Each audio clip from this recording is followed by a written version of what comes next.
ஆக்சுவலா விஜய் வந்து ஒரு மாடரேட்டா அவங்க கட்சியாக இருந்தாலுமே கூட, அவங்களுடைய பட்ஜெட்டா இருந்தாலுமே கூட ஓரளவுக்கு நிதானமா தான் அவரு புகழ்ந்து சொல்லியிருக்கிறாரு.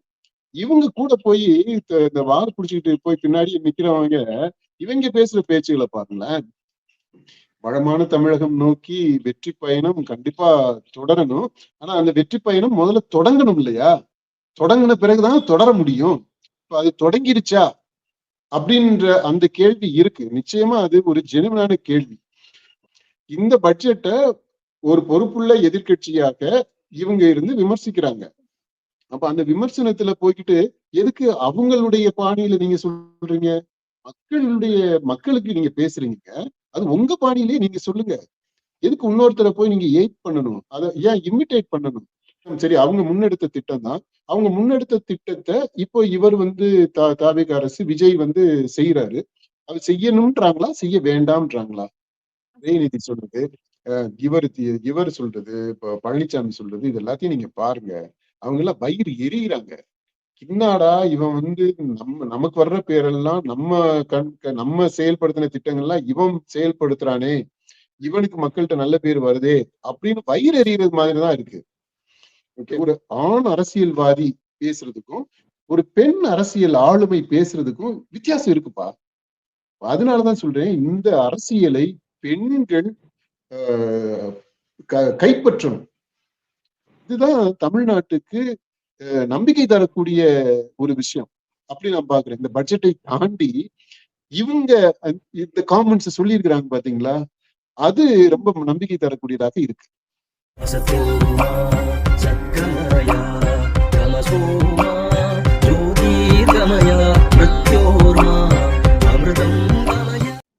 தாவேக அரசு பொறுப்பேற்று முதல் நிதிநிலை அறிக்கை அப்படிங்கறத வந்து தாக்கல் செய்திருக்காங்க. இது வந்து மிகுந்த எதிர்பார்ப்புக்கு இருந்துச்சு. என்ன விதமான அறிவிப்புகளா வரும்னு சொல்லிட்டு எல்லார் தரப்புலையும் எதிர்பார்ப்புகள் இருந்துச்சு. இந்த நிலையில முதல் நிதிநிலை அறிக்கை வேளாண் நிதிநிலை அறிக்கை வந்து தாக்கல் செய்யப்பட்டிருக்குதுப்பா. இந்த நிதிநிலை அறிக்கைகள் குறித்து வந்து வெற்றி பட்ஜெட் அப்படின்னு சொல்லி கொண்டாட்டத்திலையும் வெற்று பட்ஜெட் அப்படின்னு சொல்லிட்டு விமர்சனங்களுக்கும் ஆளா இருக்குதுப்பா. ஒவ்வொரு தலைவர்களும் இந்த பட்ஜெட் குறித்து என்ன கருத்துக்களை சொல்லியிருக்கிறாங்க அப்படிங்கறதும், இந்த பட்ஜெட் குறித்து நம்மளுடைய பார்வை எப்படி இருக்குது, மக்கள் இந்த பட்ஜெட்டை எப்படி பாக்குறாங்க அப்படிங்கறத பத்தி நம்ம வந்து பேசிக்கலாம்ப்பா. முதல்ல வந்துட்டு முதலமைச்சர் விஜய் இந்த பட்ஜெட் குறித்து என்ன சொல்லியிருக்கிறாரு அப்படிங்கறத வந்து சொல்லிடுறேன்ப்பா. சொல்லணும்னு கூட அவசியம் இல்ல. அவர் என்ன சொல்லியிருக்க போறாரு, நீங்க சொல்லுங்க. சரி, நம்ம கேட்போம். சொல்லுங்க. தமிழ்நாட்டின் வளர்ச்சியை இலக்காகவும் மக்கள் நலனை மையமாகவும் கொண்டு ஆட்சி பொறுப்பேற்ற 3 மாதங்களில் அனைவரும் பாராட்டும் வகையில் 2026-27 ஆண்டிற்கான திருத்திய நிதிநிலை அறிக்கையை தாக்கல் செய்துள்ள மாண்புமிகு நிதி திட்டம் மற்றும் வளர்ச்சித்துறை அமைச்சர் மரிய வில்சன் அவர்களுக்கும், வேளாண்மை நிதிநிலை அறிக்கையை தாக்கல் செய்துள்ள மாண்புமிகு வேளாண்மை உழவர் நலத்துறை அமைச்சர் வினோத் அவர்களுக்கும் எனது மனமார்ந்த வாழ்த்துக்கள் மற்றும் பாராட்டுக்கள். ஆமா, ஒரு முதலமைச்சரா அவருடைய அமைச்சர்கள் 2 பேருடைய முயற்சி, அவங்க அந்த துறை, அதை கண்டிப்பா பாராட்டித்தானே சொல்லணும். அதை பாராட்டி சொல்லியிருக்கிறாரு. ஆனா இதுல சொன்னதுல போற போக்குல என்ன சொல்றாருன்னா, 3 மாசத்திலேயே நாங்க வந்து பட்ஜெட்டை தயார் பண்ணிட்டோம் அப்படின்றாங்க. அத சொல்லியிருக்கணுமான்னு எனக்கு தெரியல. ஆட்சிக்கு வந்து 3 மாசம் ஆயிடுச்சு. 3 மாசம் அரசு உங்க கையில தான் இருந்துச்சு. அரசு எந்திரத்தை முழுசா பயன்படுத்தி இந்த அரசு ஊழியர்கள், அதுல திறமைசாலிகள் அவங்க எல்லாத்தையும் வச்சு, இல்ல எக்ஸ்பர்ட்ஸ வந்து நீங்க ஹையர் பண்ணி கூட 3 மாசத்துல நீங்க ஒரு பட்ஜெட்டை ரெடி பண்ண முடியாதா என்ன? இல்ல 3 மாசம்ன்றது it is a lot of time. ஏன்னா அதனால 3 மாசத்துல நாங்க தயார் பண்ணிட்டோம் அப்படின்னா, அப்ப எத்தனை ஒரு வருஷத்துக்கான பட்ஜெட்டை நீங்க 3 மாசம் கழிச்சு நீங்க இப்போ பிரசன்ட் பண்றீங்க. இப்ப இதுல போயிட்டு இதுவே ஏதோ ரொம்ப சீக்கிரமா பண்ணிட்டது மாதிரி சொல்றாங்க. ரொம்ப சீக்கிரமா அவங்க பட்ஜெட்டை நிறைவேற்றல. பட்ஜெட்ல சொல்லி இருக்கிற காரியங்களை இம்ப்ளிமெண்ட் பண்றதுக்கு 3 மாசம் அப்படின்னு சொன்னாங்கன்னா அதை நம்ம புரிஞ்சுக்கலாம். அது ரொம்ப ஷார்ட் டைம்னு. பட்ஜெட்டை தயார் பண்றதுக்கு 3 மாசம் ஆயிருக்கு. அதனால அதை போய் இவரு ஏதோ பெரிய சாதனையா இதை சொல்றதுக்கு இல்ல. நம்ம பட்ஜெட்டு ஒரு ரிச்சுவல், அது வழக்கமா செய்யறது ஒவ்வொரு அரசும். ரிச்சுவல் மட்டும் இல்ல, ஆனா அது செயல் திட்டம், முக்கியமான டாக்குமெண்ட் தான். அதனால அதை தயார் பண்ணிருக்கிறாங்க. அது 3 மாசத்துல தயார் பண்ணிட்டோன்றது பெருமை அடிச்சுக்கிறதுக்கான விஷயம் இல்ல அப்படின்றத மட்டும் நான் சொல்ல விரும்புறேன். மத்தபடி அவருடைய அமைச்சர்களை பாராட்டி இருக்கிறது நல்லது. சரி, என்ன ஸ்பெசிபிக்கா வேற என்னெல்லாம் சொல்லியிருக்கிறாரு அப்படின்றத நம்ம பாத்துடலாமே. அப்ப அந்த நிதிநிலை அறிக்கை அது குறித்து வந்து அவர் சொல்லியிருக்கிறது, தொலைநோக்கு பார்வையுடன் கூடிய திருத்திய நிதிநிலை அறிக்கையானது மாணவர்கள், இளைஞர்கள், பெண்கள், குழந்தைகள், மாற்றுத்திறனாளிகள், திருநர்கள், தொழிலாளர்கள், மீனவர்கள், நெசவாளர்கள், தொழில் முனைவோர், அரசு பணியாளர்கள் உள்ளிட்ட அனைத்து தரப்பு மக்களின் முன்னேற்றத்திற்கும் புதிய நம்பிக்கையை அளிக்கும் வகையில் அமைந்துள்ளது. லிஸ்ட் போட்டு எல்லாரையுமே இப்ப சொல்லிட்டாரு. இதுக்கு பொதுவாகவே எல்லாம் தமிழக மக்கள் அப்படின்னு ஒரு வார்த்தையில சொல்லி இருக்கலாம். ஒரு அம்ரல்லா கான்செப்டா சொல்லியிருக்கலாம். ஆனா அவர் ஸ்பெசிபிக்கா ஒன்னொன்னையும் எடுத்து சொல்லியிருக்கிறாரு. ஆனா உண்மையிலேயே இந்த ஒவ்வொரு அவர் குறிப்பிட்டு இருக்கக்கூடிய இந்த மாணவர்கள்ல இருந்து ஆரம்பிக்கிறது இல்லையா, அது அந்த இலக்குகளுக்கு உண்மையிலேயே இந்த பட்ஜெட்ல எதுவும் சாலிடா எதுவும் இருக்கா, வித்தியாசமாக எதுவும் இருக்குதா, புதிதாக எதுவும் இருக்குதா, மற்றவர்கள் இதுக்கு முந்தைய அரசுகள் செய்யாத விஷயங்கள் எதுவும் இதுல இருக்கா அப்படின்றத நம்ம அடுத்த இதுல விரிவா அலசும் போது நம்ம பாத்துக்கலாம். இப்போதைக்கு அவர் சொல்லி இருக்கிறத நம்ம மதிப்போம். அப்படி ஒரு அம்பிஷியஸா அப்படி ஒரு தயாரிக்கப்பட்ட ஒரு பட்ஜெட் அப்படின்னு அவர் சொல்லி இருக்கிறாரு. அவருடைய பார்வையில அது சொல்லி இருக்கிறாரு. அடுத்து என்ன வேற என்னெல்லாம் சொல்லியிருக்கிறாரு இந்த வேளாண் நிதிநிலை அறிக்கைக்குப்பா, அந்த வேளாண்மை நிதிநிலை அறிக்கையானது தமிழ்நாட்டின் வேளாண் வளர்ச்சியோடு அதன் தொழில் சார்ந்த கால்நடை மற்றும் மீன் வளர்ப்பு, பால் வளம், உணவுப் பொருட்களை பதப்படுத்துதல் மற்றும் மதிப்பு கூட்டுதல் போன்ற தொழில்களையும் மேம்படுத்துவதோடு அனைத்து தரப்பு விவசாயிகளின் நலனையும் வாழ்வாதாரத்தையும் மேலும் வலுப்படுத்தும் வகையில் சிறப்பாக வடிவமைக்கப்பட்டுள்ளது. இந்த பட்ஜெட்டே இந்த மாதிரி எல்லாம் வடிவமைக்கப்பட்டிருக்கு அப்படின்னு சொல்றாரு. அப்படி வடிவமைக்கப்பட்டிருக்குதா, இல்ல அப்படி வடிவமைக்கணும்னு ஆசைப்பட்டாங்களா, ஆசைப்பட்டு ஒரு முயற்சி செஞ்சிருக்கிறாங்க அப்படின்ற அளவுல நம்ம இதை எடுத்துக்கலாம்னு நினைக்கிறேன். ஆனா ஒரு முதல்வராக அவங்க பட்ஜெட்டை பற்றி அவர் என்ன சொல்லணுமோ அதை அவர் சொல்லியிருக்கிறார். அது ஏற்றுக்கொள்ளக்கூடியது. அதாவது ஒரு கனவு அவர் சொல்லியிருக்கிறார் பாத்தீங்களா, இந்த மாதிரி ஒரு பட்ஜெட்டு இருக்குன்றாரு. ஆனா இப்படி இருக்கணும் ஒரு பட்ஜெட்டு அப்படின்ட்டு ஒரு நாமட்டிவா அதை வந்து நம்ம எடுத்துக்கலாம். அப்படி இருந்தா நல்லா இருக்கும். அப்படி உண்மையிலேயே அப்படி இருக்கா அப்படின்றத நம்ம அடுத்து நம்ம காணொலியில நம்ம விவாதிப்போம். அப்ப இறுதியா வந்துட்டு வளமான தமிழ்நாட்டை நோக்கிய நமது வெற்றி பயணம் தொடரட்டும். CM Joseph Vijay. ஓகே, வளமான தமிழகம் நோக்கி வெற்றி பயணம் கண்டிப்பா தொடரணும். ஆனா அந்த வெற்றி பயணம் முதல்ல தொடங்கணும் இல்லையா? தொடங்கின பிறகுதான் தொடர முடியும். இப்ப அது தொடங்கிருச்சா அப்படின்ற அந்த கேள்வி இருக்கு. நிச்சயமா அது ஒரு ஜெனுவனான கேள்வி. வளமான தமிழகம் நோக்கி இந்த புதிய அரசு வந்து இவங்களுடைய பார்வையில பாணியில அந்த பாதையில வெற்றி தொடங்கிருச்சா, அப்படி தொடங்கிற பிற்பாடு அது தொடரும் அப்படின்றத நம்ம பேசலாம். இப்போ அந்த ஃபர்ஸ்ட் பார்ட் இருக்கு இல்லையா, வெற்றி பயணம் தொடங்கணும். அதை பற்றி நம்ம இந்த காணொலியில அடுத்து நம்ம டிஸ்கஸ் பண்ணலாம். எனவே இந்த மாதிரி ஒரு பட்ஜெட் முதல் முயற்சி அவங்க அரசுக்கு வந்து புதியவர்கள் எல்லாரும் சேர்ந்து இந்த பட்ஜெட்டை தாக்கல் செய்திருக்கிறாங்க, பட்ஜெட்டுகளை தாக்கல் செய்திருக்கிறாங்க. வேளாண்மைக்குன்ட்டு தனியா ஒரு பட்ஜெட்டு முயற்சி செய்திருக்கிறாங்க. அந்த முயற்சிகள் எல்லாத்தையுமே நம்ம கண்டிப்பா பாராட்டுறோம். ஆனா இந்த முயற்சி இன்னும் சிறப்பாக இருந்திருக்கலாமா? ஏன்னா அவங்களுக்கு கையில 3 மாசம் டைம் இருந்துச்சு. அந்த 3 மாச டயத்தை முழுமையாக பயன்படுத்தி இருந்தா இன்னும் இதை விட பெட்டரா ஒரு பட்ஜெட்டை தயார் பண்ணியிருக்க முடியுமா அப்படின்ற அந்த கேள்விகள் எல்லாமே இருக்கு. அதை நம்ம அப்புறமா பார்க்கலாம். முதல்ல இந்த மாதிரி ஒரு பட்ஜெட்டு இந்த அரசுக்குள்ள இறங்கி, அரசு நிர்வாகத்துக்குள்ள இறங்கி அதை ஓன் பண்ண ஆரம்பிச்சிருக்கிறாங்க. அதை நம்ம பாராட்டுவோம், வாழ்த்துவோம். அடுத்து தலைவர்களுடைய கருத்து என்ன அப்படிங்கிறத பாத்துருவோம்ப்பா. முதல்ல வந்துட்டு தாவேக அரசு அமைக்கிறதுக்கு முதல் முறையாக துணை நின்று கை கொடுத்த காங்கிரஸ் என்ன சொல்லியிருக்கிறாங்க அப்படிங்கிறத பாத்துடலாம்ப்பா. மாணிக்கம் தாகூர் சொல்லியிருக்கிறாரு, அவர் வந்து தமிழ்நாட்டின் வறுமையை ஒழித்து $1.5 டிரில்லியன் பொருளாதார இலக்கை அடைவதற்கான தெளிவான திசையை இந்த தமிழ்நாடு அறிமுக பட்ஜெட் வந்து காட்டுகிறது அப்படின்னு சொல்லியிருக்காருப்பா. அதாவது விஜயை விட நான் தாவிகாக்காரன் அப்படின்னு சொல்லிட்டு ஒரு ஸ்டெப் உள்ள போய் அவர் இந்த ஸ்டேட்மெண்ட்டை சொல்லி இருக்கிறாரு. இந்த பட்ஜெட்ல இல்லாத விஷயங்கள் எல்லாத்தையுமே இவர் கூட்டி கழிச்சு சேர்த்து ஜோடனை பண்ணி அந்த ஒரு வரியில பாருங்க என்னமோ ட்ரில்லியன்ன்றாரு, டாலர்ன்றாரு. அது என்ன அது என்னது சொல்றாரு அந்த ஸ்டேட், அது வாசிங்க.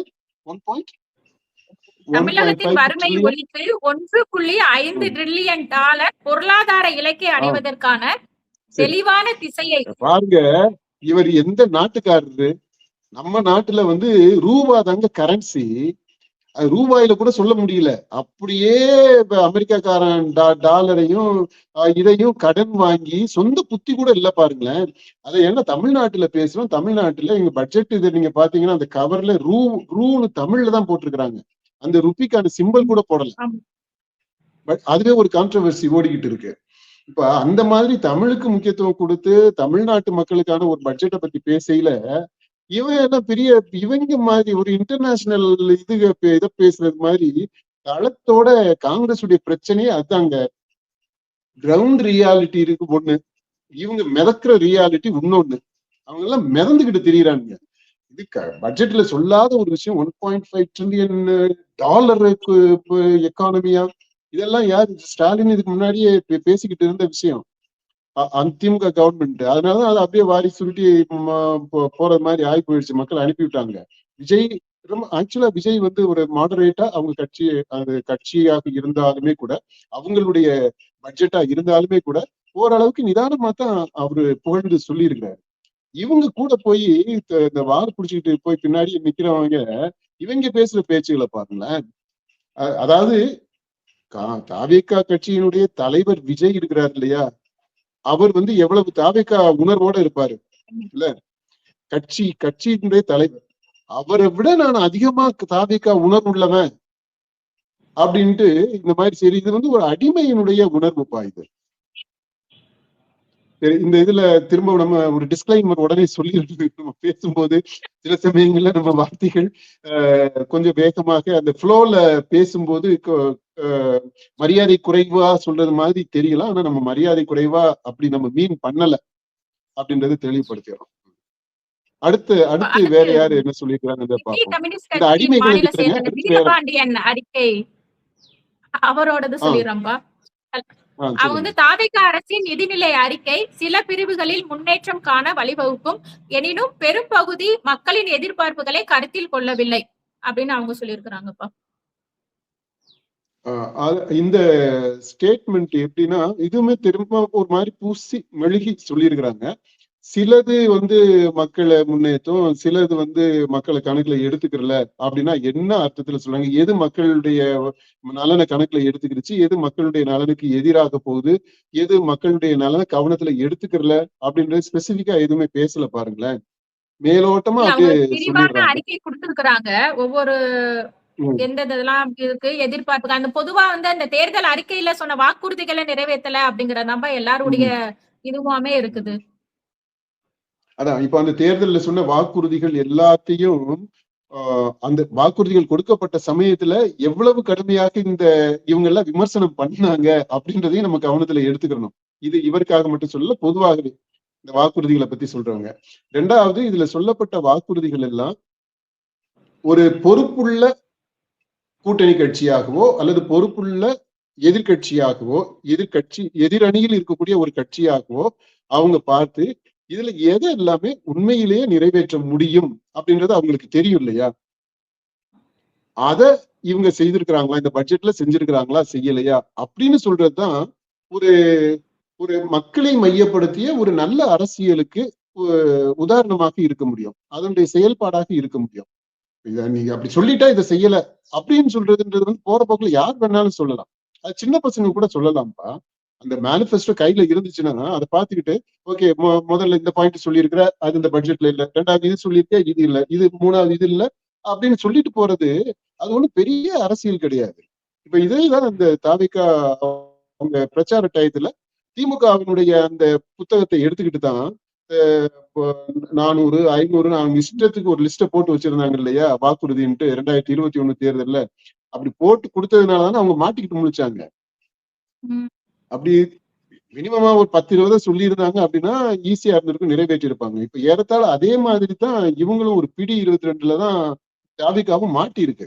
அதாவது தாவேகா இந்த பிரச்சாரத்துல திமுகவை என்ன விமர்சனம் பண்ணுச்சோ, எதை அடிப்படையில விமர்சனம் பண்ணுச்சோ, அந்த மாதிரி இப்ப தாவேகாவை விமர்சனம் பண்றது மாதிரி அவங்க இடம் கொடுத்து அந்த மாதிரியான ஒரு நிலையில சிக்கல்ல மாட்டி இருக்கிறாங்க.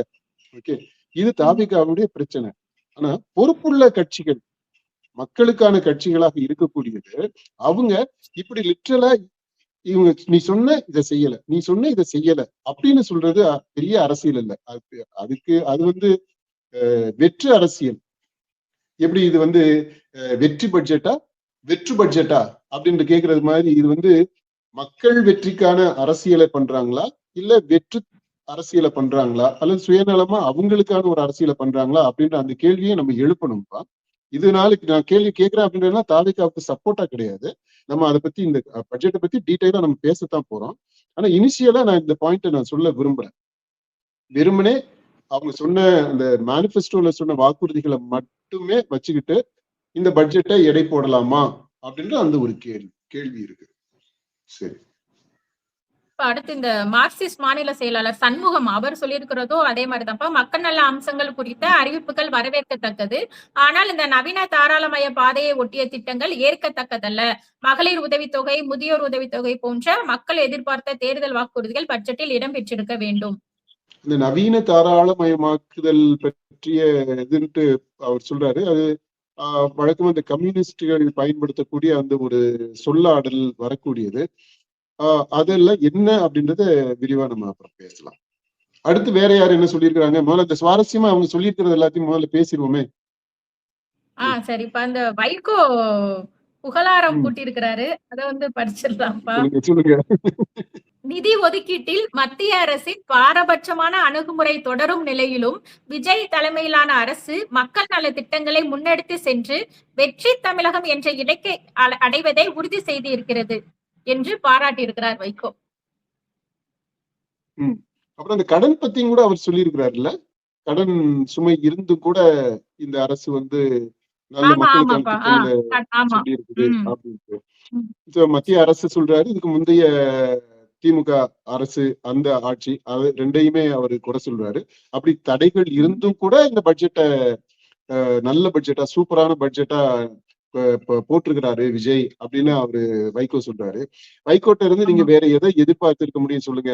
நான் சொன்னேன் பாத்தீங்களா, இந்த காங்கிரஸ்காரவங்க எப்படி தாவேகா தலைவர் விஜயை விட அதிகமான தாவேகா உணர்வு உள்ளவங்களா இருக்கிறாங்களோ, அதே மாதிரி அந்த காங்கிரஸ்காரங்களையும் மிஞ்சக்கூடிய அளவிற்கு விஜய அப்படியே விஜய திக்குமுக்காடணும். ஆஹா, டே என் கட்சியில இப்படி ஒரு ஆளா அப்படின்ட்டு அவரே திக்குமுக்காடுறது மாதிரி, அதான் சரியான வார்த்தை. அந்த அளவுக்கு தாவேகா உணர்வை பிரதிபலிக்கக்கூடியவரு இவர் வைகோ. அது ஆக்சுவலா அவருடைய அந்த உணர்வு ரீதியா பார்த்தோம்னா கொஞ்சம் குறைச்சுதான் சொல்லியிருக்கிறது மாதிரி இருக்கு. அவர் முழு வைகோவை இங்க பார்க்க முடியல. கொஞ்சம் அவருக்கு ஏதோ மனசுல சில இது இருக்கும்னு நினைக்கிறேன். ஏன்னா அந்த புத்தக வெளியீட்டு விழாவுக்கு விஜய் தமிழக முதல்வர் போக வேண்டியது, போகாம விட்டுட்டாரு டெல்லிக்கு. அந்த வருத்தம் எல்லாம் கொஞ்சம் இருக்கும் போல. அதனாலதான் கொஞ்சம் அளவா தான் புகழ்ந்து சொல்லியிருக்கிற மாதிரி இருக்கு. இல்ல எவரெஸ்ட் சிகரத்துக்கு மேல ஏதாவது ஒரு சிகரம் இருந்துச்சு அங்க தூக்கி உட்கார வைப்பாப்ல அது கூட இருக்கும்போது. அதே மாதிரிதான் இப்போ விஜய் எல்லாம் வந்துட்டாருன்னு உடனே அவர் கவனிப்புகள் வேற நல்ல கவனிப்பு, எதிர்பார்க்காத அளவுக்கு, அதாவது இவரே திக்குமுக்காடி போகக்கூடிய அளவிற்கு கவனிப்பு. வைகோவே அவரே நம்ப முடியாத அளவுக்கு பெரிய அளவுல கவனிப்பு.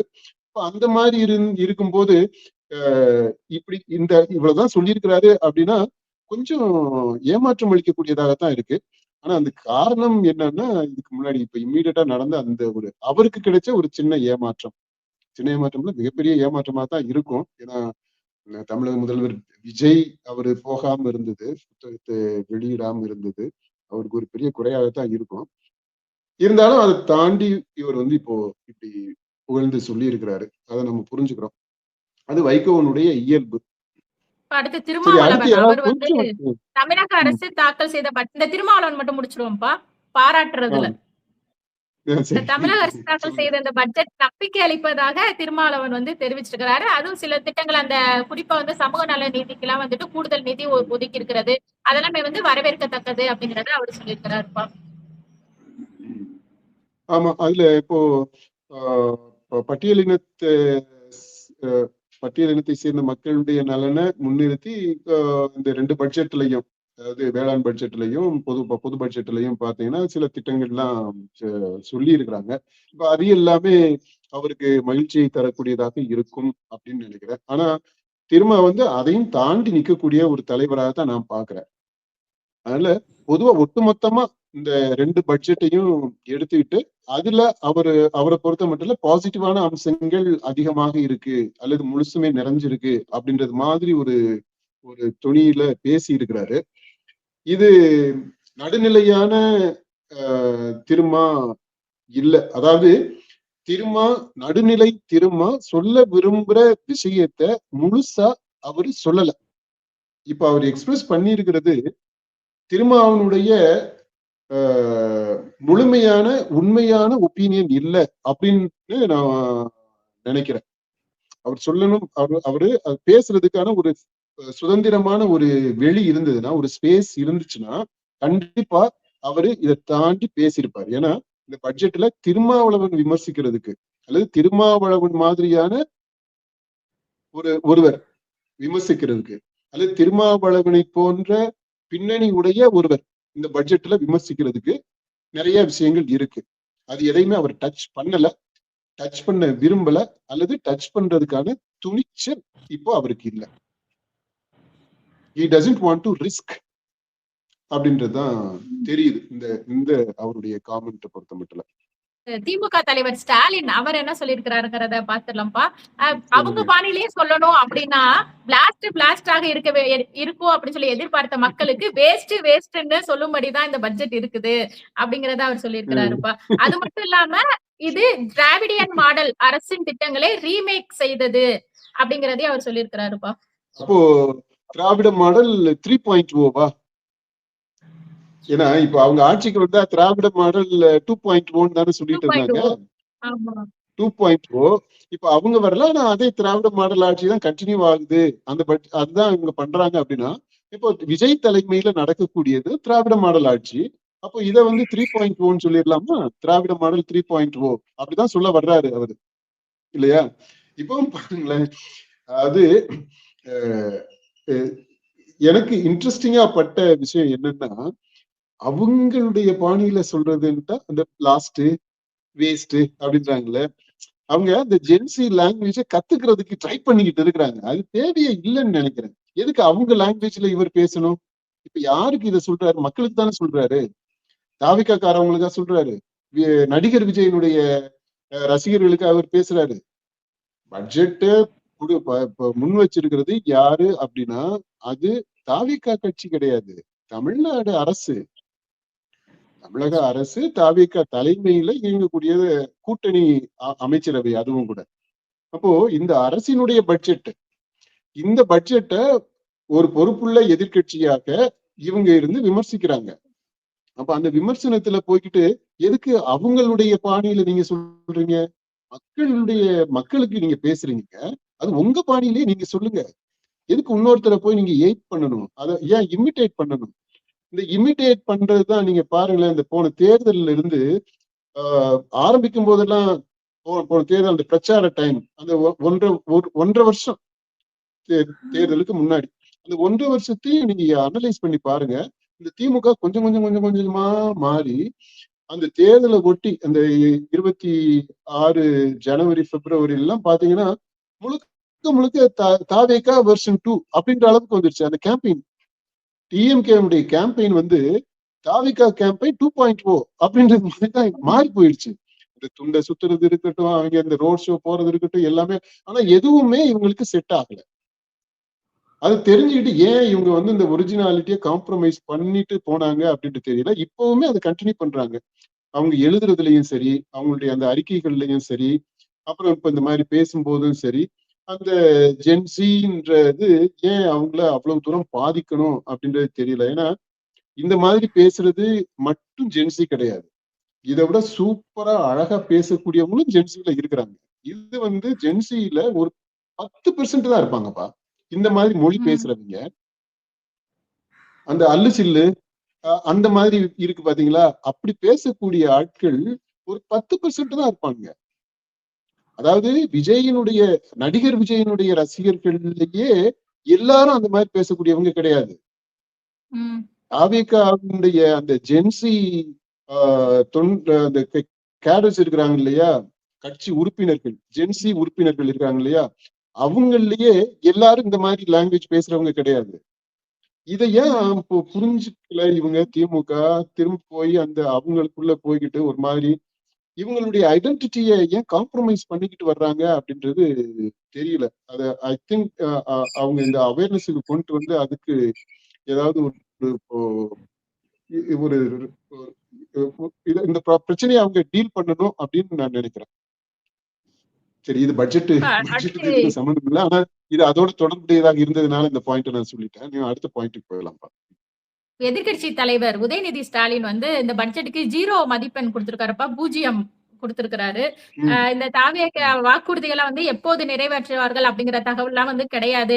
மாற்றம்ட்டு கூறிட்டு தாவேக அரசு வந்து திராவிட மாடல் திட்டங்களுக்கு பெயர் மாற்றம் தான் செஞ்சிருக்குது அப்படிங்கறதே அவர் சொல்றாருப்பா. தேர்தல் வாக்குறுதிகள் பத்தி இந்த பட்ஜெட்ல எதுவுமே இடம்பெறவே இல்லை அப்படிங்கறத அவருடைய முக்கியமான குற்றச்சாட்டா இருக்கு. மொத்தமா இந்த பட்ஜெட்டுக்கு வந்து 0 மதிப்பெண் அப்படிங்கறத அவர் சொல்லியிருக்கிறார். இந்த பட்ஜெட்டுக்கு 0 போடுறாரு. 0க்கு முன்னாடி எத்தனை 0 போட போறாரு, அப்புறம் அந்த 0க்கு முன்னாடி என்ன நம்பர் போட போறாரு அப்படின்றது ரொம்ப முக்கியம். அதை பத்தி அவர் சொல்லவே இல்லை. வெறுமனே 0 இல்ல ஒரு 9 போட்டு 0 அப்படின்னா 90% ஆகி போயிடும், 90 மார்க் ஆயிடும். 8 போட்டு 0 அதெல்லாம் சொல்லவே இல்லை. ஓகே, அவரை பொறுத்த மட்டும் அப்ப எல்லாமே வெறுமனே 0 மட்டும்தான் கொடுக்குறாரு அப்படின்னா அது வந்து அதான் இது வந்து அரசியல் ஸ்டேட்மெண்ட். ஒரு எதிர்கட்சி தலைவர் அவர் பேசுறாரு அப்படின்னா இன்னும் கொஞ்சம் அப்ஜெக்டிவா பேசலாம்னு நினைக்கிறேன். இப்போ முழுக்கவே அப்படியே எதுக்குமே உதவாத பட்ஜெட்டு, உதவாக்கிற பட்ஜெட்டு, 0 பட்ஜெட்டு, ஏமாற்றம் அளிக்கக்கூடிய பட்ஜெட்டு, மக்கள் விரோத பட்ஜெட்டு அப்படின்ற ரேஞ்ச்ல பேசக்கூடாது. 0 போட்டீங்க அப்படின்னா இது டோட்டலாவே மக்களுடைய நலனுக்கு எதிரானது அப்படின்னு தானே அர்த்தம். இல்ல அந்த மாதிரி அர்த்தம் தரக்கூடிய விதத்துல ஒரு எதிர்கட்சி தலைவர் பேச கூடாது இல்லையா? அடுத்து ஆனா அவருடைய ரசிக்கிறது மாதிரி அவருடைய அந்த ஸ்டேட்மெண்ட் இருந்துச்சு. மாற்றம் அப்படின்னாங்க, வந்து ஸ்டிக்கரை மாத்தி இருக்கிறாங்க அப்படின்னு எல்லாம் சொல்றாரு பாத்தீங்களா? ஆக்சுவலா இது உதய்க்கு அந்த ஒரு டேலண்ட் இருக்கு. அது கிஃப்ட் ஆஃப் த கேப் அப்படிம்பாங்க. அவரு ஒரு சர்காஸ்டிக்கா பேசுறது, நையாண்டியா பேசுறது, நகைச்சுவையா பேசுறது, நச்சுன்னு பேசுறது, இதெல்லாம் ஒரு இன்ட்ரெஸ்டிங்கா இருக்கும். பாருங்க, அப்படியே ஃபர்ஸ்ட் எப்போ அவர் பாப்புலர் ஆனார் தெரியுமா? அந்த ஒரு செங்கலை வச்சுக்கிட்டு கேம்பெயின் பண்ணாரு பாத்தீங்களா? அந்த செங்கல், ஒற்றை கல், அந்த செங்கல், அதெல்லாம் எனக்கு அந்த இதை பார்க்கும்போது ரொம்ப இனோவேட்டிவ் ஐடியா இருந்துச்சு. ஐடியாவா எனக்கு தெரிஞ்சிச்சு. அது சூப்பரா, பரவாயில்லையே, இப்படி யோசிச்சிருக்காங்களே அப்படின்னு தோணுச்சு. அது உதயநிதியுடைய ஐடியாவா இல்ல வேற யாரும் கொடுத்ததான்னு தெரியல. ஆனா உதயநிதிக்கு அப்படி ஐடியா வர்றதுக்கான வாய்ப்புகள் இருக்கு அப்படின்னு தான் நான் பாக்குறேன். கிவன் ஹிஸ் நேச்சர், அவரு அந்த மாதிரியான பர்சனாலிட்டி டைப் அவரு. இப்ப அதனாலதான் அந்த இதுக்கு முன்னாடி கூட அந்த ஒரு கான்ட்ரவர்சி வந்துச்சு இல்லையா? இந்த பட்ஜெட்டுக்கு முந்தின நாள் அவரு பேசினது விவசாயிகளுக்காக இந்த காவிரி நீருக்கான அந்த பிரச்சனையில அந்த டயத்துல பேசும்போது அந்த ஃப்ளோர்ல அவருடைய காமெண்ட், அது வந்து ஒரு சர்காஸ்டிக்கான காமெண்ட். அதை பத்தி நம்ம தனியா ஒரு காணொலி நம்ம போடுவோம். இரட்டை அர்த்தத்துல பேசுறது அப்படின்றது என்ன, நம்ம பண்பாட்டுல என்ன மாதிரியான அதற்கு இடம் இருக்கு, எவ்வளவு தூரம் அது part and parcel of Tamil culture, international லெவல்ல அதனுடைய பிரயோகம் எப்படி இருக்கு, பயன்பாடு எப்படி இருக்கு, ஹிஸ்டாரிக்கலா எப்படி, அதை பத்தி எல்லாம் நம்ம அடுத்து பேசுவோம். ஆனா இதுல வந்து அவருடைய நேச்சரை சொல்றேன். அது வந்து அப்படி ஒரு கலகலப்பா பேசுறது, இது அதாவது நம்ம முதல்வர் விஜய்க்கு ஆப்போசிட் போல், என்டையர்லி ஒரு ஆப்போசிட் கேரக்டரிஸ்டிக்ஸ் இருக்கக்கூடிய பர்சனாலிட்டி மாதிரி இந்த அம்சத்தை பொறுத்த மட்டும் இல்ல. இவர் எப்பவுமே உம்முன்னு இருப்பாரு, உருன்னு இருக்கிறாரு. சட்டமன்றத்துல கூட நீங்க பாருங்க, கூட்டத்தொடர் நடக்கும்போது ரொம்ப அமைதியா இருக்கிறாரு. ரொம்ப அப்படியே அவர் என்ன இதுல இருக்கிறாரு, அதாவது சந்தோஷமா ஃபீல் பண்றாரா, கோபமா இருக்கிறாரா, என்ன ஆகுறோம் அப்படின்ட்டு எந்த உணர்ச்சிகளையுமே பிரதிபலிக்காத ஒரு முகப்பாவம் இருக்கு இல்லையா? அது அவர் அப்படி அதிகமாகவும் பேச மாட்டாரு. இது இந்த பக்கம் பாத்தீங்கன்னா கலகலப்பா ஒரு சோசியலைஸ் பண்ணக்கூடிய, ஒரு எக்ஸ்ட்ராவர்ட்டா இருக்கக்கூடிய, கொஞ்சம் நையாண்டி கிண்டல் கேலி எல்லாம் பண்ணக்கூடிய ஒரு பர்சனாலிட்டி. ஜாலியா அவருடைய கம்பெனியை நீங்க என்ஜாய் பண்ணலாம். யார் வேணாலும் நீங்க வந்து அதுல கலந்துக்கலாம். அப்படிப்பட்ட ஒரு பர்சனாலிட்டி இவர் உதய். இப்போ அதுதான் இந்த ஸ்டேட்மெண்ட்லயே நீங்க பாருங்களேன். நீங்க இன்னொரு தடவை வாசித்து பாத்தீங்கன்னா தெரியும். அதை ரசிக்கலாம். ஆனா அந்த ரசனை மட்டும் பத்தாது இல்லப்பா. அதான் சொன்னேன். ஒரு எதிர்கட்சி தலைவரா இருக்கக்கூடியவர் சொல்லும் போது இன்னும் கொஞ்சம் பொறுப்பா ஒரு ஸ்டேட்மெண்ட்டை சொல்லியிருக்கலாம். இவர் வந்து எதிர்கட்சியை சேர்ந்த ஒருத்தரா பேசியிருக்கிறாரு. அவங்க எதிர்கட்சி அரசியல் பண்ணக்கூடிய விதத்துல அவர் பேசியிருக்கிறாரு. அடுத்து வந்து அடுத்த தலைவர் வேற அதிமுக என்ன பொதுச் சொல்லியிருக்காரு? செயலாளர் எடப்பாடி பழனிசாமி அவர் வந்து சொன்னதுப்பா. அவருமே வந்துட்டு 0 மதிப்பெண் தான் குடுப்பேன் அப்படிங்கிறதையும் சொல்றாரு. ஏமாற்றம் தரக்கூடிய பட்ஜெட்டா இருக்குது. அதே மாதிரி வந்து இப்போ நாங்க அதிமுக ஆட்சியில வந்துட்டு கொரோனா இது போல மிகப்பெரிய பேரிடர்களா சந்திச்சது கூட மக்களுக்கு தேவையான விஷயங்கள்லாம் வந்து நாங்க செஞ்சுட்டு தான் இருந்தோம். அதான் வருமானம் குறைந்தாலும் மக்களுக்கு என்னென்ன திட்டங்களை செய்யணுமோ அந்த நல்ல திட்டங்களா செஞ்சோம். ஆனா வந்து இப்ப வந்து அவங்க வந்து அதெல்லாம் செய்யாம கடன் வாங்குறோம், அதிகமா கடன் வாங்குவோம் அப்படிங்கறதா வந்து இவங்க சொல்றாங்க. இது வந்து ஒரு ஏமாற்றம் தரக்கூடிய பட்ஜெட் தான் அப்படிங்கறத அவர் சொல்றாரு. அதுவும் இல்லாம அவங்களுடைய திட்டங்களுக்கும் ஸ்டிக்கர் ஒட்டப்பட்டிருக்குது அப்படிங்கிற சொல்ல இந்த தாலிக்கு தங்கம் எல்லாம் வந்து அவங்க அதிமுக அரசுல கொண்டு வரப்பட்டது. அப்புறம் இந்த கறவை மாடுகள், ஆடு வளர்க்கிறது இதெல்லாமே வந்து எங்களுடைய ஆட்சியில கொண்டு வரப்பட்டது. அதுக்கு வந்து இப்ப ஸ்டிக்கர் மாற்றி பேர் மாற்றி இவங்களுடைய திட்டம்ங்கிறது மாதிரி சொல்றாங்க அப்படின்ட்டு அவரும் வந்து ஸ்டிக்கர் பட்ஜெட்டுங்கிறதையும் சொல்லியிருக்கிறாருப்பா. ஆமா, இது இப்ப எடப்பாடி பழனிசாமி சொன்னதுல ஒரு விஷயத்த நானு இப்ப ஒத்துக்கிறேன்ப்பா. அந்த கொரோனா பீரியட்ல அத இந்த அதிமுக அரசு எடப்பாடி பழனிசாமி தலைமையில அந்த அரசு நல்ல சிறப்பா தான் ஹேண்டில் பண்ணாங்க. ஆக்சுவலா பாராட்டக்கூடிய விதத்துலதான் அந்த அரசினுடைய செயல்பாடுகள் இருந்தது. அதை நம்ம அப்பவே நம்ம அக்னாலேஜ் பண்ணிருக்கிறோம். இப்ப திரும்ப ஒரு தடவை அதை அக்னாலேஜ் பண்றதுல நம்ம ஒண்ணும் குறைஞ்சு போயிட மாட்டோம். ஏன்னா இந்த கடந்த திமுக ஆட்சியை விட அதுக்கு முந்தைய எடப்பாடி பழனிசாமி அவருடைய ஆட்சி காலத்துல நிறைய பேரிடர்கள், பிரச்சனைகள், அந்த கொரோனா வந்து உயிர் பிரச்சனை இல்லையா, அந்த பேண்டமிக், அந்த சூழ்நிலையில அவரு ரொம்ப நல்லாவே அதை கையாண்டார். அதனால அவருக்கு பெரிய நல்ல நிர்வாக திறமையும் இருக்கு அவருக்கு. ஏன்னா ஆனா அவர் அரசியல்வாதியாகவும் இருக்கிறாரு. சில சமயங்கள்ல அவரும் சாதாரண ஒரு 3ஆம் தர 4ஆம் தர அரசியல்வாதி மாதிரியும் அவருடைய செயல்பாடுகள் இருக்கு. அப்புறம் அவர் சாணக்கியத்தனம் அப்படின்னு எல்லாம் நம்ம ஒரு பக்கத்துல பாராட்டினாலும் இன்னொரு பக்கம் சர்க்கிள்களும் நிறைய இருக்கு. கட்சியை ஒருங்கிணைத்து செல்றது அப்படின்றதுல அதை 2 விதமாகவும் நம்ம இன்டர்பிரட் பண்ணிக்க முடியும். அந்த மாதிரி எல்லாம் இருக்கு அவரை பொறுத்த மட்டும். ஆனா இந்த பட்ஜெட்டை குறித்து அவர் சொன்னதுல அவங்க ஆட்சியை பற்றி சொன்னது கரெக்ட், நம்ம ஏத்துக்கிறோம்.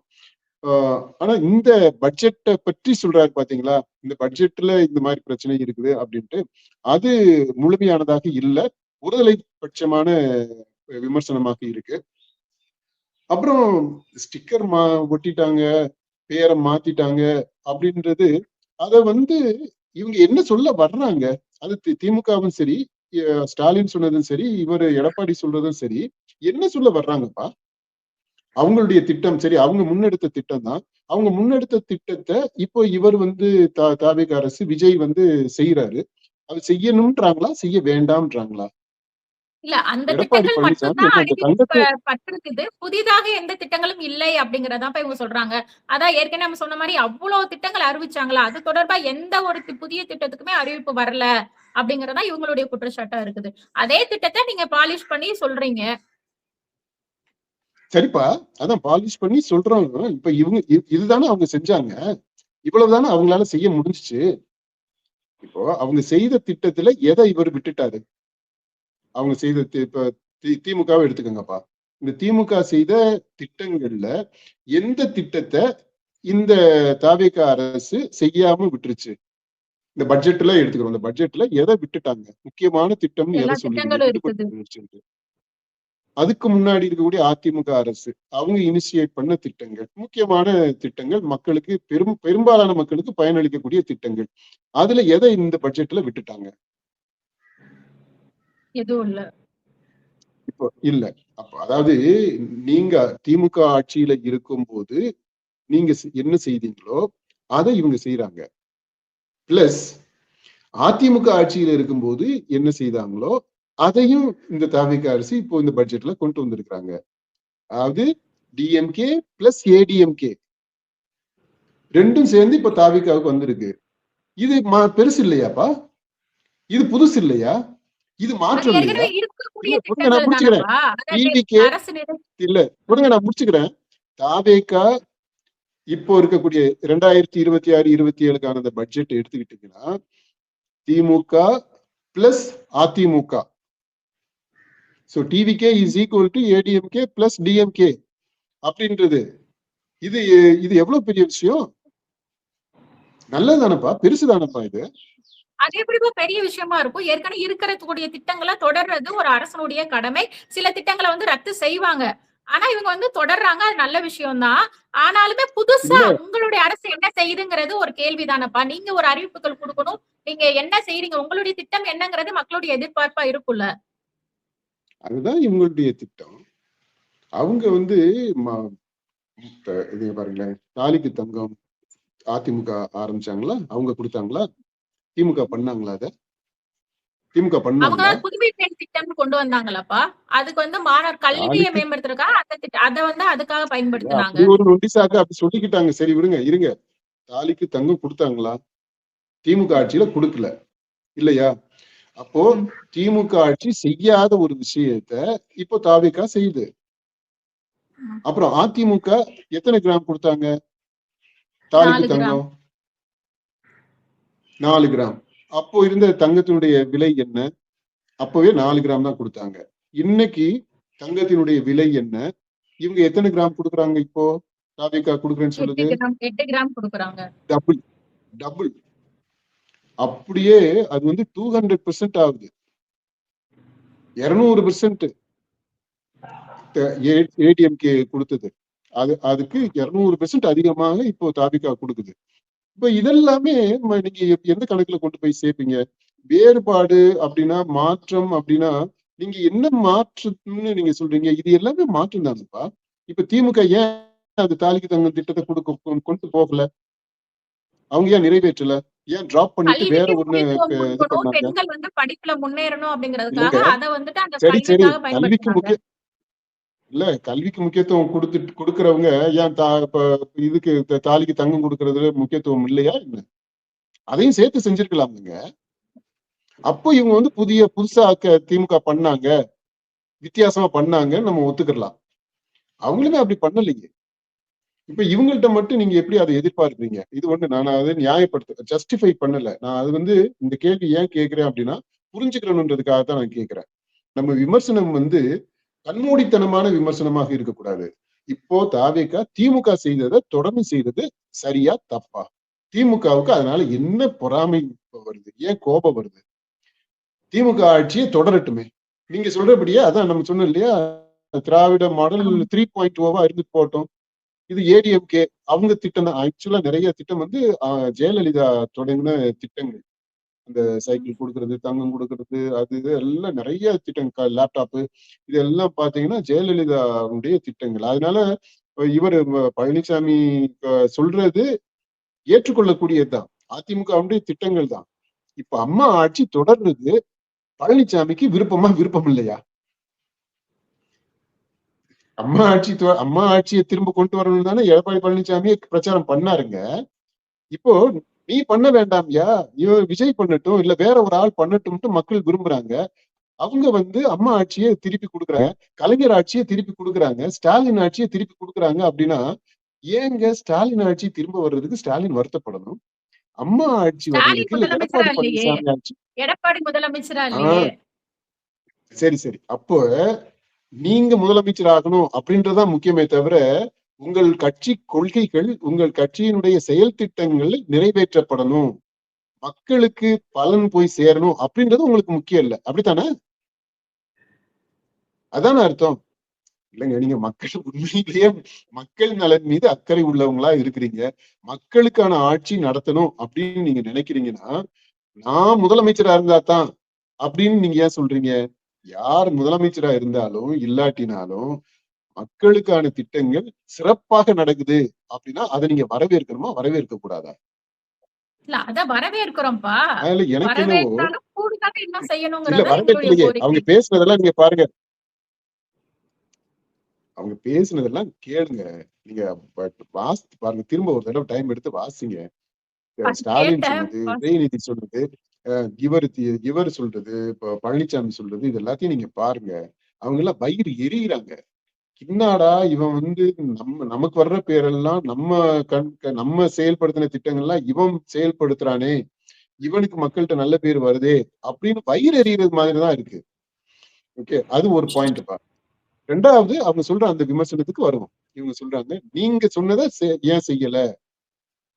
மத்தவங்க நாங்க செஞ்சதைத்தான் நீங்க சொல்லி இருக்கிறீங்க, நீங்க புதுசா ஒண்ணு செய்யல அப்படின்ற அந்த ரெண்டாவது கேள்வி இருக்கு. அந்த கேள்வியும் வேலிடான கேள்விதான். அதை நம்ம அடுத்து பேசுவோம். அடுத்து பிரேமலதா விஜயகாந்த் அவங்க சொன்னதுப்பா, இந்த கடன் சுமைகளை குறைப்பதற்கான அறிவிப்புகள் எதுவுமே இல்ல அப்படிங்கறத அவங்க சொல்லியிருக்கிறாங்க. அதாவது வேளாண் கடன், நீர் மேலாண்மை, வேலை வாய்ப்பு, அந்த கடன் சுமை குறைப்பதற்கான அறிவிப்புகள், கூவம் நதி சீரமைப்பு, சாலை சீரமைப்பு போன்ற ஒரு சில திட்டங்களை வந்து வரவேற்கலாம். ஆனா வந்து அந்த எப்படி குறைப்போம் அப்படிங்கிற மாதிரியான விஷயங்கள்லாம் வந்து எதுவுமே இல்ல அப்படிங்கறத சொல்றாங்க. அப்புறமேல இந்த வேளாண் பட்ஜெட் தொடர்பா வந்துட்டு அவங்க சொன்னது, முதலமைச்சர் அடுத்த பிறவி இருந்துச்சுன்னா வந்து நான் விவசாயியா பிறக்கணும் அப்படிங்கிற மாதிரி சொல்லியிருந்தாரு. ஆனா வந்து இந்த அரசு, தமிழக அரசு நினைச்சா இந்த விவசாயிகளுக்கு வந்து நல்ல திட்டங்கள், அவர்களுக்கு தேவையான வசதிகளை செஞ்சா இப்பயே வந்து அவர் விவசாயியாவே மாறலாம். அதுதான் வந்து ஒரு முதலமைச்சர் செய்ய வேண்டியது அப்படிங்கறதையும் அவர் கோரிக்கையா வச்சிருக்கிறாங்கப்பா. இது இது இது ஒரு பொறுப்புள்ள அரசியல் கட்சி தலைவருடைய ஸ்டேட்மெண்டா நான் பாக்குறேன்ப்பா. ஒரு நல்ல உதாரணமா இருக்கு. ஆக்சுவலா இவங்க இப்ப பிரேமலதா அவங்க இங்க இப்ப ரொம்ப ரொம்ப ஒரு நல்ல ஒரு அரசியல்வாதியாக வடிவெடுத்துக்கிட்டு வர்றாங்க. எனக்கு ஐ எம் சோ ஹாப்பி. இந்த அந்த அவங்களுக்கு அவங்க அரசியல் வெளியில எப்படி அவங்கள முன்னிறுத்துறாங்க அப்படின்றது, அவங்க முன்வைக்கக்கூடிய அரசியல் எப்படி இருக்கு அப்படின்றது பார்க்கும்போது நிச்சயமா ஒரு நல்ல மாற்றம் தெரியுது, முன்னேற்றம் தெரியுது. ரொம்ப பொறுப்பா பேசுறாங்க, அக்கறையோட பேசுறாங்கப்பா. இந்த ஸ்டேட்மெண்ட்டவே நீங்க எடுத்து பாருங்களேன். நீங்க உதாரணத்துக்கு ஸ்டாலினோட ஸ்டேட்மெண்ட்டையும் பிரேமலதா ஸ்டேட்மெண்ட்டையும் நீங்க ரெண்டையும் வச்சு பாருங்க. எடப்பாடி பழனிசாமி அவருடைய ஸ்டேட்மெண்ட்டையும் இவங்களையும் பாருங்க. இல்ல திருமாவளவனுடைய ஸ்டேட்மெண்ட்டையும் இவங்களுடைய ஸ்டேட்மெண்ட்டையும் நீங்க வச்சு பாருங்க. அந்த டிஃபரன்ஸ் புரியும். ஈவன் கம்யூனிஸ்டுகள் கூட அவங்களுடைய ஸ்டேட்மெண்ட்டையும் இவங்க ஸ்டேட்மெண்ட்டையும் நீங்க பாருங்களேன். கொஞ்சம் டிஃப்ரெண்டா இருக்கு. ஒரிஜினலா இருக்காங்க, அக்கறையோட இருக்கிறாங்க, கொஞ்சம் சிந்திச்சு பேசுறாங்கப்பா. அந்த விதத்துல நம்ம இவங்களை பாராட்டுறோம். இதே மாதிரி அவங்க கண்டினியூ பண்ணாங்கன்னா நிச்சயமா தமிழக அரசியல்ல ஒரு நல்ல ஆளுமையாக அவங்களை நிலைநிறுத்த முடியும் அப்படின்னு நம்புறேன் நான். அடுத்து சௌமியா அன்புமணி அவங்க கொடுத்தத பாத்துடலாம்ப்பா. அறிவித்தபடி இந்த கூட்டுறவு கடனை வந்து தள்ளுபடி செய்ய வேண்டும், நீர்ப்பாசன திட்டங்களுக்கு முக்கியத்துவம் தர வேண்டும், தருமபுரி காவிரி உபரி நீர் திட்டம் போன்ற நீர்ப்பாசன திட்டங்கள் குறித்து அறிவிப்பு இல்லாதது வந்து ஏமாற்றம். அப்புறம் பள்ளி கல்வித்துறைக்கு வந்து குறைவான நிதி ஒதுக்கீடு செய்யப்பட்டிருக்குது. அப்புறம் கூவம் நிதி தொடர்பான திட்டத்தில் உரிய தெளிவில்லை என பட்ஜெட் குறித்து அவங்க சொல்லியிருக்கிறாங்கப்பா. இவங்களும் நீங்க பாருங்களேன், ஷி மேக்ஸ் டிஃபரன்ஸ் மத்தவங்கள்ட்ட இருந்து. இப்ப திருமாவளவன் சொன்னதையும் நான் சண்டை மூட்டி விடுறதுக்காக சொல்லலப்பா, நான் அப்ஜெக்டிவா சொல்றேன். திருமாவளவனுடைய ஸ்டேட்மெண்ட்டையும் இவங்க சௌமியா அன்புமணி ஸ்டேட்மெண்ட்டையும் நீங்க எடுத்துக்கங்களேன். அந்த அந்த அப்ரோச்லயே உங்களுக்கு வித்தியாசம் தெரியும். அடுத்து இந்த ரெண்டு பெண்களுடைய ரெண்டு ஸ்டேட்மெண்ட்டையும் எடுத்துக்கங்க. அதுல ஒரு சிமிலாரிட்டி இருக்கும், ஒரு ஒப்புமை இருக்கும். அதாவது யார் எழுதி கொடுத்தாங்க அப்படின்றது ஒரு பக்கம் இருக்க, இவங்களுடைய பேர்ல அது வரும்போது கண்டிப்பா இதை வாசித்து பார்த்து திருத்தங்கள் சொல்லி அதுக்கப்புறம் தான் இது வந்திருக்கும். இப்ப அதுல அந்த ஸ்டேட்மெண்ட் அப்படியே பேசுனதுதான் அவங்க செய்தியாளர்கள் பேட்டி கொடுத்தாங்க. ஆமா, இப்போ அந்த மாதிரி பேசும்போது அவங்க மனசுல இருந்து வரக்கூடியது. இப்ப இந்த ரெண்டு ஸ்டேட்மெண்ட்மே எனக்கு ரொம்ப பியூட்டிஃபுல்லா அந்த டிஃபரன்ஸ் எனக்கு தெரியுது. ஒரு ஆண் அரசியல்வாதி பேசுறதுக்கும் ஒரு பெண் அரசியல் ஆளுமை பேசுறதுக்கும் வித்தியாசம் இருக்குப்பா. அதனாலதான் சொல்றேன், இந்த அரசியலை பெண்கள் கைப்பற்றணும். இந்த அரசியல்ல அவங்க தடம் பதிக்கணும். அவங்க தடம் பதிக்கிறது இல்ல, அவங்க வந்து கேப்சர் பண்ணணும், அதிகாரத்துக்கு அவங்க வரணும். இது ஜெயலலிதா மாதிரி அந்த மாடல் நான் சொல்லல, அதுவுமே கொஞ்சம் டிஃப்ரெண்டா தான் இருந்துச்சு. மற்ற ஆண்களுடைய அரசியலுக்கும் ஜெயலலிதா என்ற பெண் அரசியல் தலைமை அவங்களுடைய அரசியலுக்கு வேறுபாடு இருந்தது. ஆனா அது என்ன ஆயிடுச்சுன்னா, பெரும்பாலும் அந்த ஆண்களுடைய இத எதிர்த்து செய்யக்கூடியது மாதிரி ஆயிடுச்சு. ப்ரோ ஆக்டிவா அங்க செய்ய முடியல. அதுக்கான அவகாசம் அவங்களுக்கு கிடைக்கல, சப்போர்ட்டும் இல்ல. ஆனா இப்போ இமர்ஜிங் இந்த காலம் இருக்குது பாத்தீங்களா, இந்த ஜென்சி தலைமுறை அரசியல்ல தலையெடுக்க ஆரம்பிச்சிருக்குது இல்லையா, இந்த அடுத்த தலைமுறை அரசியலுக்குள்ள வருது இல்லையா, அப்புறம் ஜென ஆல்பா, ஒவ்வொரு தலைமுறையுமே அடுத்தடுத்த தலைமுறைகள் வரும். அந்த பேருனால அத அந்த ஸ்டிக்கரை ஒட்டிக்கிட்டு அதனால நம்ம பெருசா இது பண்ணிக்க தேவையில்லை. ஒவ்வொரு காலகட்டத்திலயுமே அந்த இளம் தலைமுறை வரும். இப்போ காலகட்டத்துல எப்படின்னா, இளம் தலைமுறையினர் இன்னும் கொஞ்சம் வேகமாக அரசியலுக்குள்ள வர்றாங்க. அதுதான் நம்ம பார்க்க வேண்டியது. இப்போ இப்படிப்பட்ட அரசியல் சூழல்ல பெண்களுடைய தலைமை வரணும். பெண்கள் முன்னெடுக்கிறது, பெண்கள் தலைமை ஏற்கிறது, பெண்கள் தலைமை பொறுப்புக்கு வருவது, பெண்கள் ஆட்சியினுடைய தலைமை பொறுப்புக்கு வருவது, பெண்கள் கைக்கு அதிகாரம் செல்வது. அப்படி வரும்போதுதான் இந்திய அரசியலும் சரி, தமிழ்நாடு அரசியலும் சரி, முழுமையான மக்களை மையப்படுத்திய அரசியலாக மலர முடியும். இது ஆண்களுடைய அதிகார கைக்குள்ள இருக்கிறது வரைக்கும் இது வந்து ஒரு சார்பான அரசியலாகத்தான் இருக்கும். அது முழுமையாக மக்களுக்கான அரசியலா இருக்க முடியாது, இருக்காது, இல்ல, இது வரைக்கும் இல்ல. அப்படி ஆகணும்னா இப்ப இந்த மாதிரி இப்ப ரொம்ப ப்ராமிசிங்கா இருக்கு. மேடம் இவங்க இருக்கிறாங்க, பிரேமலதா, இவங்க சௌமியா, இப்ப இந்த மாதிரி பெண்கள் வர்றதுன்றது ரொம்ப நல்ல விஷயம். அவங்க ஏதோ கட்சி சார்பாக இருக்கிறாங்க, ஆனா அந்த கட்சிகளையும் தாண்டி அவங்களுடைய ஆளுமை மேல வருது பாத்தீங்களா, அதை நீங்க நோட்டீஸ் பண்ணீங்களா? பாமக கட்சிக்குன்ட்டு ஒரு இமேஜ் இருக்கு, ஆனா அந்த கட்சியினுடைய இமேஜையும் கடந்து சௌமியாவினுடைய இமேஜ் வருது. அதே மாதிரிதான் இங்க இப்போ நான் அதுதான் நான் முன்னாடியே சுட்டி காட்டினேன். இவங்களுடைய பிரேமலதாவை எடுத்துக்கிட்டோம்னா, தேமுதிகன்னு ஒரு தேய்ந்த கட்சி, நம்மளே அப்படிதான் சொல்லி இருக்கிறோம் காமெண்ட். ஆனா அந்த அந்த கட்சியையும் தாண்டி இவங்களுடைய இமேஜ் கடந்து வளர்ந்தா, மேலோங்கி நிக்குதா, இது சூப்பரான இதுமா. இதுதான் தமிழ்நாட்டுக்கு நம்பிக்கை தரக்கூடிய ஒரு விஷயம். அப்படி நான் பாக்குறேன். இந்த பட்ஜெட்டை தாண்டி இவங்க இந்த காமெண்ட்ஸ் சொல்லி இருக்கிறாங்க பாத்தீங்களா, அது ரொம்ப நம்பிக்கை தரக்கூடியதாக இருக்கு.